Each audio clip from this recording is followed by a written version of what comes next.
The world isn't as it should be. We feel this is true deep inside. Injustices, robberies, murders, religious hypocrisy, and a constant feeling of emptiness that never seems to go away bears witness to this. We spend all of our time and effort working for the things that the world says will fill this emptiness, will make us feel whole, but it never does. Advertisements, magazines, movies, the media, they promise they have the answers, that you can find your happiness in fame, in fortune, in commodities, in whatever they want to sell you. But it's never true, never satisfying. We search for answers in churches, in religion, in politics, but they too are empty, wells without water. But there is one who has the answers. He has a radical message, a message that will set us free if we act on it. His message runs contrary to the values of the world.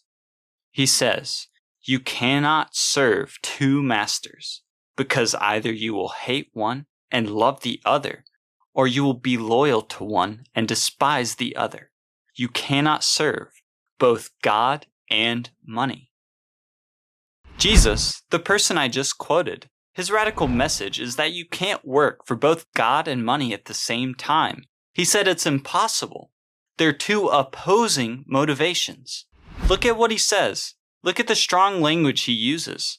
He says that if we try to serve two masters, we will hate one and love the other. But are there any churches out there that are known for hating money? I don't know of any. But if we want to love God, then we need to be that church. The church that hates money. The church that hates riches. We either hate money or we hate God. It's one or the other.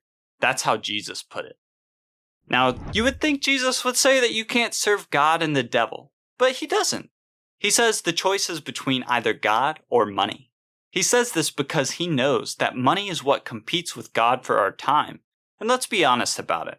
Working for money does distract us from God and takes our time away from Him. This message about God and money being at odds may be hard for you to hear, but I honestly feel it's even harder for us to communicate this message to you, the viewers. You, most likely, are blinded by the God of this world. Most of you, once you understand what we are really saying, are going to, and do, oppose what we preach. You can subscribe to this channel, watch all of our videos, comment on and like every single one of them, but only those who really love God will be attracted to the actual message we are preaching. That message is obedience to God, 100% dedication to serving Him over serving money. This teaching strikes at the very heart of the spiritual war between God's kingdom and the kingdoms of this world. That is why it's of the utmost importance to ask yourself and answer this question sincerely. Who are you really serving in your life? God or money? Before you answer though, consider this short clip demonstrating the average person's week.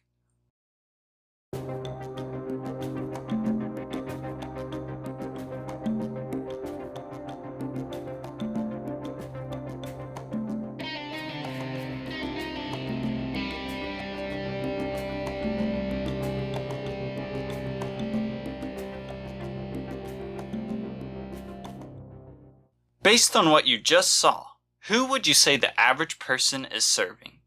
God or money? If this example offends you, then please don't react in anger. Start looking for more ways to serve God instead. We are here to help people like you start and learn how to serve God full time every day for the rest of your life. You may question how it's even possible to serve God full time. But Jesus himself explained how we could do it in Matthew 6:24-33. Folks, we really can work for God every day of our lives and never need to work for money. Jesus himself said that if we do just that, then God will be the one to provide for us food and clothing. And as it's written in 1 Timothy 6, if we have food and clothing, we shall be content. But those who desire to be rich fall into a trap and a snare and into many foolish and harmful lusts, which drown men in ruin and destruction. For the love of money is the root of all evil. While coveting after money, some have strayed from the faith and pierced themselves through with many sorrows. It then goes on to say, "But you, O man of God, flee from these things." Did you hear what Paul said? He said, flee from these things and follow after righteousness, godliness, faith, love, patience, and gentleness. Friends, we have to flee from these things. This is important. We need to flee from materialism. We need to flee from wealth. We need to flee from the desire to be rich. We have to flee from the false god of this world, the one that is at odds with the real God.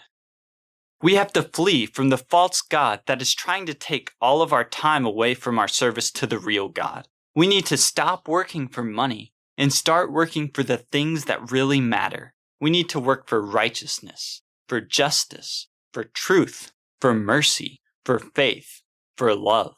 We need to work for those things, and in doing so, we will be working for God. Why are you doing what you are doing? Is it for God or for money?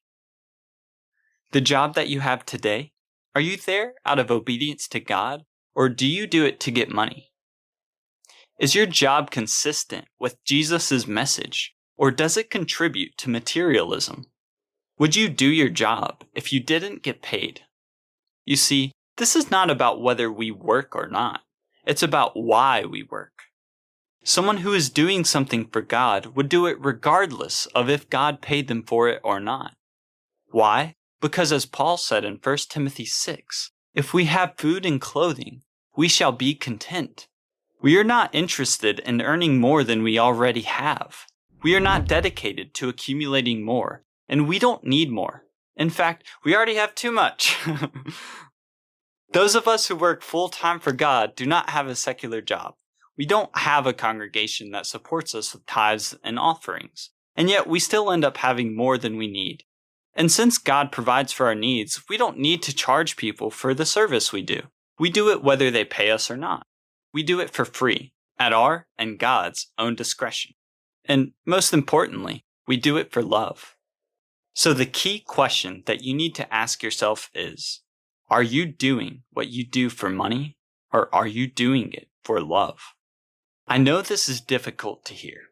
It's a teaching that I doubt any adult could say they aren't challenged by. It's hard to accept at first. But if we can accept it, then we can start to truly follow Jesus.